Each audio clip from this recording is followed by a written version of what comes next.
La pénurie de main-d'œuvre, pas de main-d'œuvre, plutôt de logement, est un enjeu, quoique la pénurie de main-d'œuvre aussi l'est. Mais ce soir, on vous parle de la pénurie de logement, qui n'est pas seulement un enjeu pour les grands centres, mais aussi pour les municipalités en périphérie, comme par exemple à Victoriaville.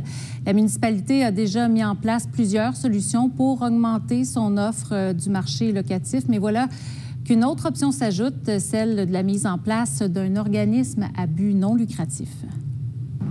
Plus de logements abordables, plus rapidement. C'est la volonté de la municipalité de Victoriaville.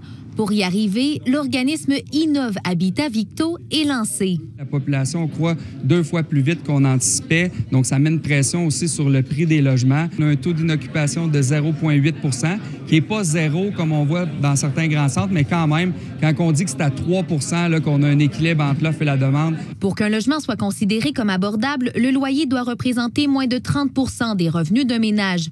L'objectif de ce nouvel OBNL sera d'en créer davantage, notamment grâce à l'acquisition de terrains et la construction de logements. On a déjà 1 ou 2 immeubles qu'on regarde pour faire une acquisition.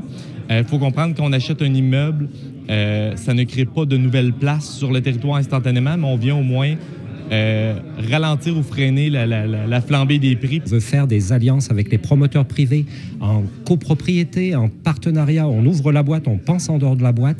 Près de 200 terrains potentiels ont été identifiés par la Ville pour de futurs projets. Ce sera une autre façon pour la Ville d'aider dans la construction de ces projets abordables, soit en donnant le terrain ou en faisant l'acquisition d'une bâtisse, la remettre à neuf pour ensuite loger les gens à prix abordable. C'est tout autant de solutions qu'on a en tête en ce moment. Mais pourquoi créer un organisme à but non lucratif alors que l'Office d'habitation est déjà en action? C'est-à-dire qu'avec l'Office d'habitation, on est pris dans un cadre normatif de la Société d'habitation du Québec qui répond à certains besoins, mais clairement, il y a des trous qui ne peuvent pas être répondus avec un office d'habitation. Fait que cet OBNL-là va nous donner l'agilité de pouvoir répondre à certains trous. 350 000 $ sont injectés par la Caisse des jardins locales.